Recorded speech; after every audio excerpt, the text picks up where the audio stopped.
the color and the drama, the key defining moments, deep insights and informed analysis. Watch continuous coverage of the US presidential elections 2024 on WION World is One.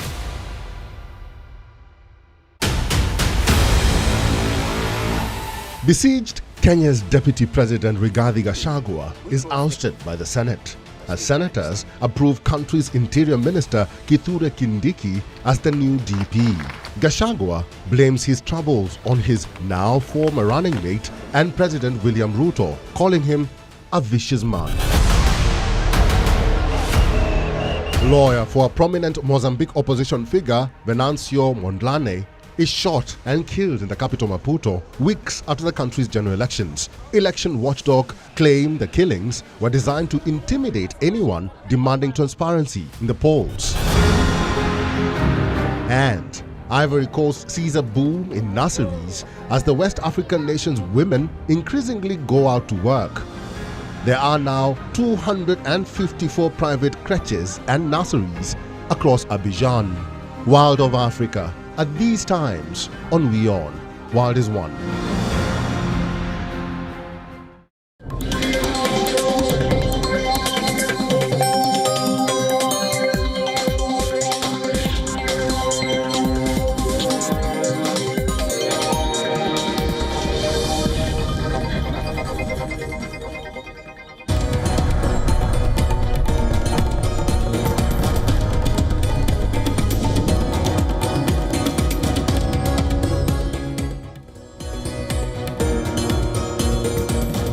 Welcome back. Thanks very much for staying with us. You're watching WION World is One with me, Raisha Sehgal, and this is World DNA. There's lots lined up on the show.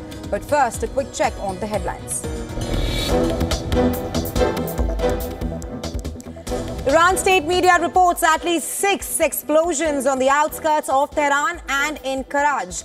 Iran closes its airspace. Israeli army says it is carrying out precise strikes on military targets in Iran.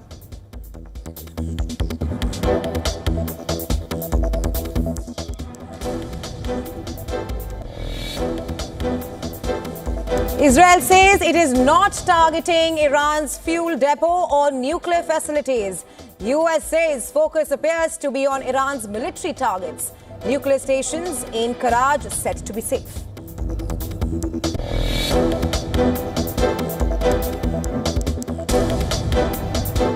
Go ahead for retaliatory strike against Iran given by Israeli Security Cabinet late last night. Prime Minister Benjamin Netanyahu and top leaders moved to a bunker inside a military headquarters where they are monitoring the situation.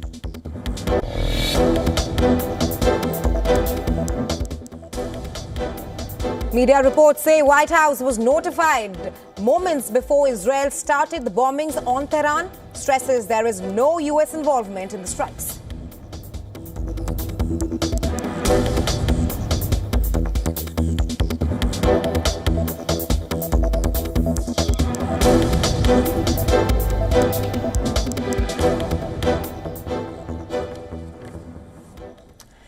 Big news coming in from West Asia. Israel's retaliatory strikes against Iran are underway as we speak. At least 6 loud explosions were heard on the outskirts of the Iranian capital, Tehran.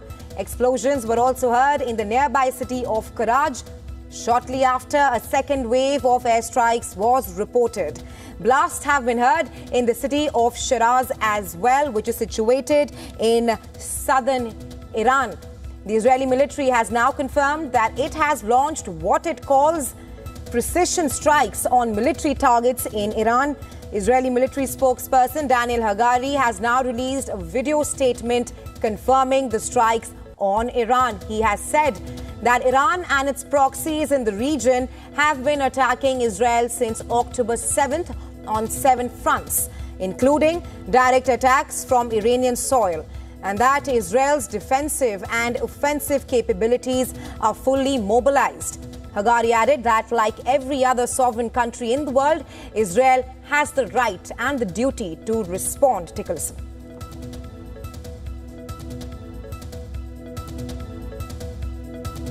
In response to months of continuous attacks from the regime in Iran against the State of Israel, right now, the Israel Defense Forces is conducting precise strikes on military targets in Iran. The regime in Iran and its proxies in the region have been relentlessly attacking Israel since October 7th on 7 fronts, including direct attacks from Iranian soil. Like every other sovereign country in the world, the State of Israel has the right and the duty to respond. Our defensive and offensive capabilities are fully mobilized.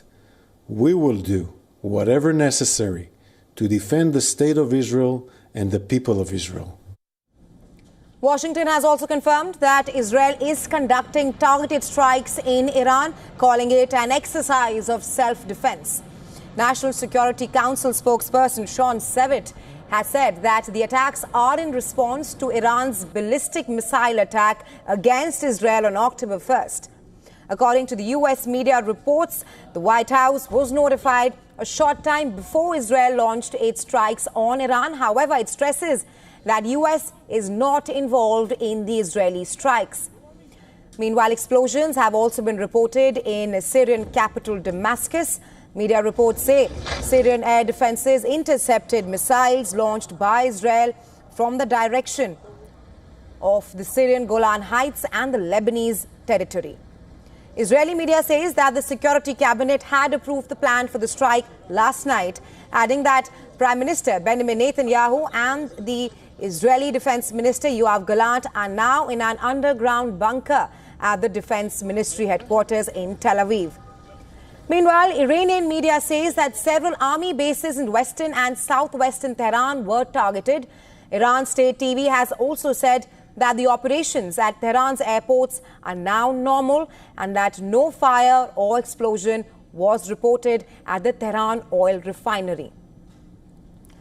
A senior Biden administration official has said that so far, Israel's strikes have been limited to the military targets and they do not include nuclear or oil installations.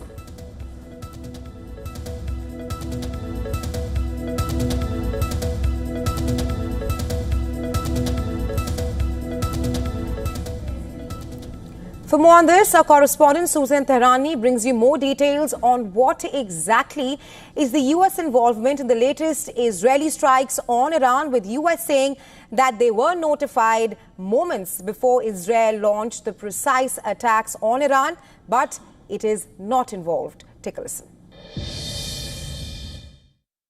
The White House was notified shortly before Israel carried out its airstrikes against Iran, according to Fox News. U.S. officials were allegedly angry that Israel didn't give them a heads up last month when its airstrikes eliminated Hezbollah chief Hassan Nasrallah in Beirut. The White House now says that Israeli military targets are quote unquote an exercise of self-defense following Tehran's ballistic missile attack earlier this month against Israel. National Security spokesperson Sean Sevitt said, quote, targeted strikes on military targets are an exercise of self-defense and in response to Iran's ballistic missile attacks against Israel on October 1st. The Biden administration has said that so far Israeli strikes appear to be limited to military targets and do not include nuclear sites. The U.S. says that it was not involved in these strikes against Iran on the part of Israel. Susan Tehrani reporting from New York for WION World is One.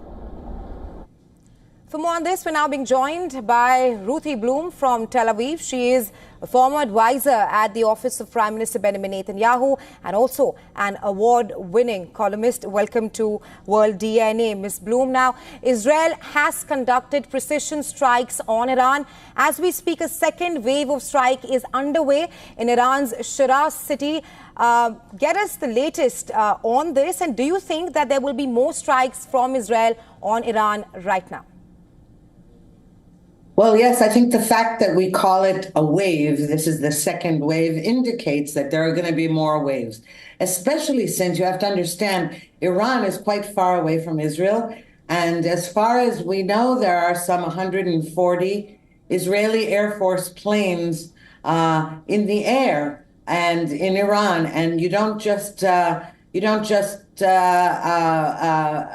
execute an operation like that if it's going to be very short and then just come back. And the fact is that unlike most of the times that the IDF spokesman, Hagari, has made an announcement about such a strike anywhere, it's always been after the planes have returned to Israel. This is an exception. These planes are still over Iran, so that's significant.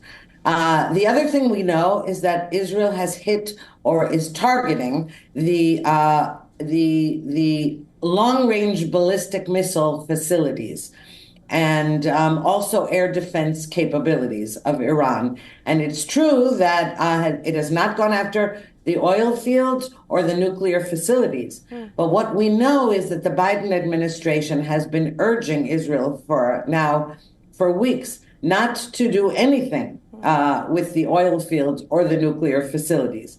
So it's possible that the reason that's being stressed has to do with Biden's admonition. Right, Ms. Bloom, taking that point forward, you speak that there will be more strikes from Israel on Iran right now with the second wave underway. First up, do you think that the oil facilities will be targeted in the following strikes? Because right now, Israel has conducted precise strikes only on military targets.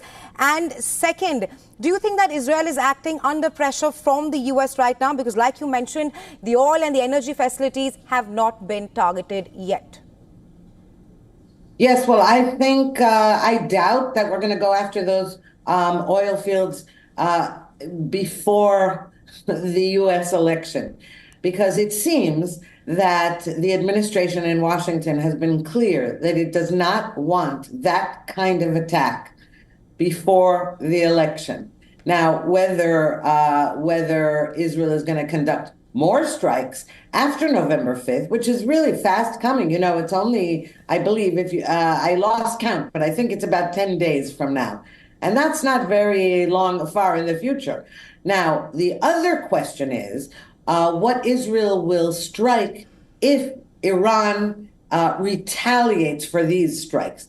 That's always a question. Now, Iran was doing a lot of saber rattling in the last couple of weeks, and then suddenly its rhetoric became softened. It said, well, if Israel only targets military bases, then maybe we won't retaliate so strongly. This indicates, by the way, that the Biden administration was also in touch with the Iranian regime, saying, you know what, let Israel retaliate for your October ballistic missile strike. Let them do something very limited, and then you do something limited, or don't do anything, because otherwise we're going to have an escalation. You know, that's the favorite word of the Biden administration, an escalation in the Middle East, as though there hasn't been one for the past year, by the way.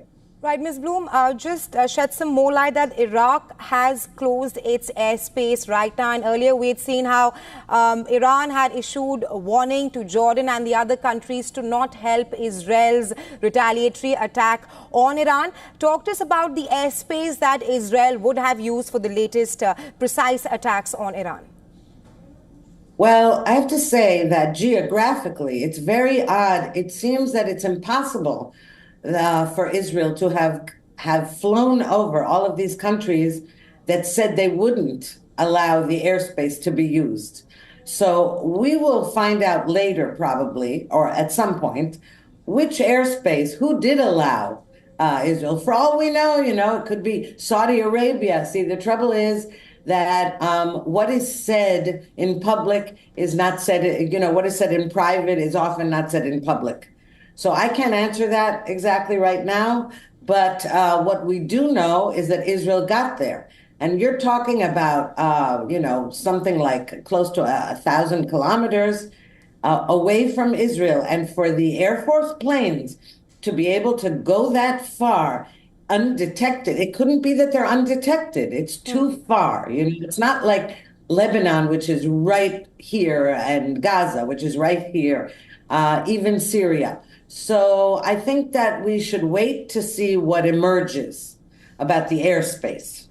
Right. Ms. Bloom, you also worked as the former advisor at the office of the Israeli Prime Minister Benjamin Netanyahu. If you can just talk to us more about the larger intent of the Israeli Prime Minister Benjamin Netanyahu right now, because yesterday there were Gaza ceasefire talks and today we've seen Israel launching those precise strikes on Iran. Well, I know that Prime Minister Netanyahu realizes that in order to achieve any kind of peace deal of any sort, you first need to achieve victory over terrorist organizations, all run by Iran, funded by, trained by. They're all Iranian proxies. We have a 7-front war going on right now against Israel, and it's all guided by the head of the octopus, which is Iran. I think that Netanyahu has realized that at some point there's no choice but to go after Iran directly, because that really, Iran is the real culprit here. Now, you're right, there are talks, Netanyahu's engaging in talks. We also still have 101 hostages being held by Hamas in Gaza. So yes, we're conducting talks, but the difference is we cannot conduct those talks by ceasing fire. We need to have military pressure along with diplomacy and a credible threat to the enemies, and in order to create deterrence and to cause them to want a ceasefire, not to stay in power, for example, not for Hamas to stay in power in Gaza, and not for Hezbollah to be situated in southern Lebanon, posing a threat. So as I said, I think this is a combination of a credible military threat against the enemy and diplomacy. Right, Ms. Bloom, thank you for joining us on World DNA with your insights. We'll wait and have to see how Israel takes forward these strikes on Iran. Like you mentioned, more strikes underway from Israel on Iran. But thank you for joining us on the show. Thank you for having me. Staying on the stories from West Asia, Israel's offensive against the Hezbollah group in Lebanon, it continues unabated. The crossfire has intensified as an Israeli strike killed 3 journalists in southern Lebanon, while Hezbollah killed 2 people in northern Israel. And this comes just a day after U.S. Secretary of State Antony Blinken said that Washington does not want to see a protracted campaign in Lebanon by Israel. Here's a report for more. An Israeli strike has killed at least 3 journalists in southern Lebanon, making Friday the deadliest day for media in a year of hostilities there. They were asleep in these guest houses used by the media in Hasbea, and several others were wounded, their outlets said. Those killed were camera operator Ghassan Najjar and engineer Mohammed Rada of the pro-Iranian news outlet Al-Mayadeen, and camera operator Wissam Qasim, who worked for Hezbollah's Al-Manar, the outlet said in separate statements. At least 18 journalists from 6 media outlets, including Sky News, Al Jazeera and Lebanese broadcasters, were staying at the guest houses. This is a war crime, Lebanese Information Minister Ziad Makari said. 5 journalists were killed in previous Israeli strikes in Lebanon, including Reuters' Issam Abdullah. From Beirut, Al-Mayadeen journalist Abbas Sabagh said Hasbea was known as a gathering place for journalists reporting on southern Lebanon. The news of the martyrdom is tough and painful, especially when it concerns dear colleagues, who we know and have worked with for a long time. However, we are not surprised by the renewed Israeli aggression against journalists. Ghassan bin Jiddu, the director of Al-Mayadeen, said on the channel's X account that the attack was deliberate. A day earlier, Israel struck this office used by Al-Mayadeen in Beirut's southern suburbs. Lebanon's health ministry said 1 person was killed and 5 others, including a child, wounded. There was no immediate comment on Friday from Israel, which has denied deliberately attacking journalists. At least 128 media workers had been killed since the start of the Gaza war as of Thursday, according to preliminary investigations by the Committee to Protect Journalists, making it the deadliest period for journalists since the CPJ began gathering data in the early 90s. Hasbea is a town inhabited by both Muslims and Christians. There have been attacks on its outskirts in recent weeks, but Friday's early morning strike was the first on the town itself. Beirut authorities say the war between the Israeli military and Lebanon's Hezbollah armed group has killed more than 2,500 people and displaced more than 1.2 million people, creating a humanitarian crisis. Shifting our focus to India now, 24 hours after Cyclone Dana pounded the Odisha and West Bengal shoreline, relief and rehabilitation work is underway as the two states look to get up on their feet. 2 deaths have been reported from West Bengal. Odisha says it has achieved a big victory in that 0 lives which have been lost. Odisha has announced that damage assessment work will commence on Saturday and are expected to be completed within a week. The state has already declared that major road blockages have been cleared and communication lines are being restored. Flights, railways and bus services resumed operations soon after the storm passed. In a bid to support those displaced by the cyclone, the Odisha government has also assured permanent housing to those who lost their home due to the storm Dana. Approximately 600,000 residents were evacuated ahead of the storm as a proactive measure. Officials had set up 7,000 cyclone shelters. All schools in the affected areas are to remain closed as well. Meanwhile, the West Bengal Chief Minister Mamata Banerjee has confirmed that the loss of life and emphasized the need for immediate relief efforts. She has directed officials to ensure that aid reaches all those affected, particularly in the coastal districts. Initial assessments indicate major damage to agriculture, with vast paddy fields submerged and crops flattened. The Indian Weather Department has issued a red warning for several districts, predicting heavy rainfall on Saturday. It is then expected to ease into a deep depression.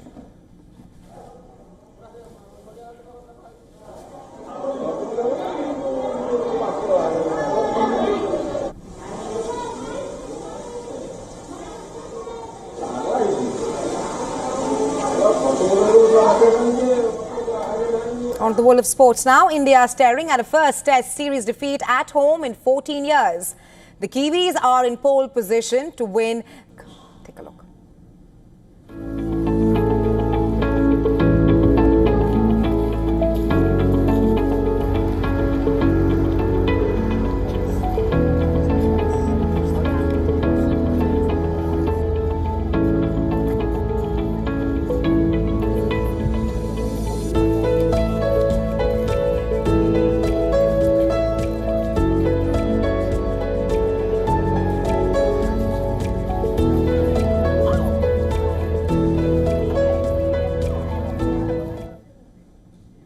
With that, we call to wrap. Thanks very much for staying with us. You're watching WION World is One. Stay tuned.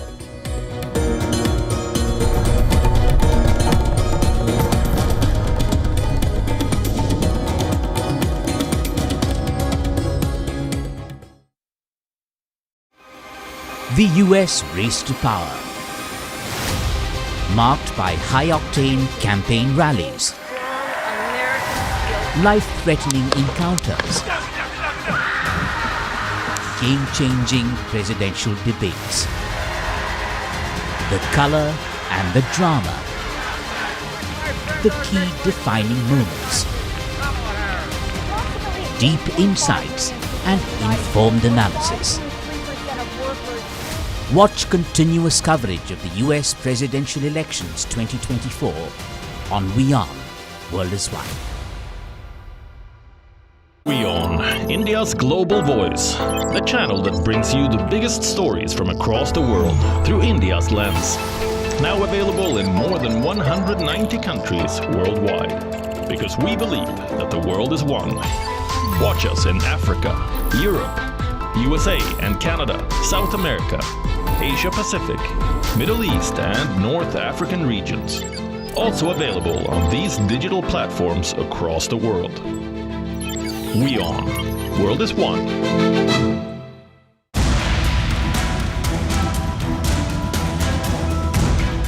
This week on the West Asia Post. Northern Gaza is under siege. Thousands of Palestinians are displaced from Gaza's largest refugee camp. The US has sent its top diplomat to explore a potential ceasefire in Gaza and Lebanon, while advising Israel to normalize ties with Saudi Arabia. Meanwhile, Israel's enemy announces joint military drills with the Gulf nation in the Red Sea. On the show, we talk about post-war Gaza and why one of Lebanon's biggest hospitals is under Israeli fire. Watch the West Asia Post with me, Radi Francis, only on WION The World is One. Besieged Kenya's Deputy President Rigathi Gachagua is ousted by the Senate, as senators approve country's Interior Minister Kithure Kindiki as the new DP. Gachagua blames his troubles on his now former running mate and President William Ruto, calling him a vicious man. Lawyer for a prominent Mozambique opposition figure, Venancio Mondlane, is shot and killed in the capital Maputo weeks after the country's general elections. Election watchdog claimed the killings were designed to intimidate anyone demanding transparency in the polls. And Ivory Coast sees a boom in nurseries as the West African nation's women increasingly go out to work. There are now 254 private creches and nurseries across Abidjan. World of Africa at these times on WION, World is One.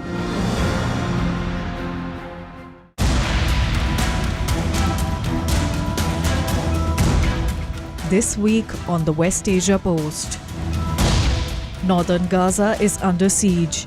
Thousands of Palestinians are displaced from Gaza's largest refugee camp.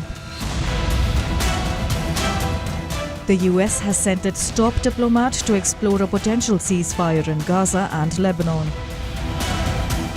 while advising Israel to normalize ties with Saudi Arabia. Meanwhile, Israel's enemy announces joint military drills with the Gulf nation in the Red Sea. On the show, we talk about post-war Gaza and why one of Lebanon's biggest hospitals is under Israeli fire. Watch the West Asia Post with me, Radi Francis, only on WION The World is One.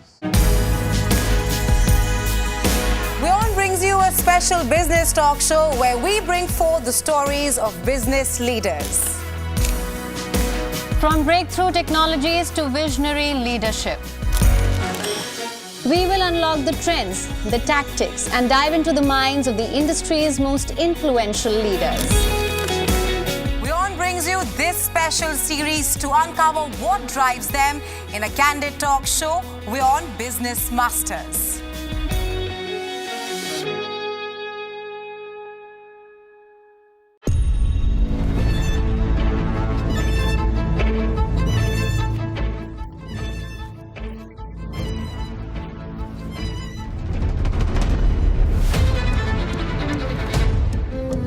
There is no master plan ready. They don't know the exact number of the people residing who are eligible, who are not eligible.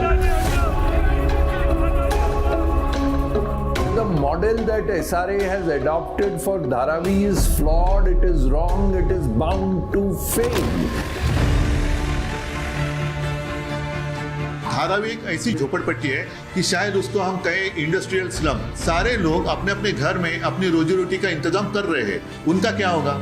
The infrastructure, the experience, the capacity of Adani, it is feasible and it is already started.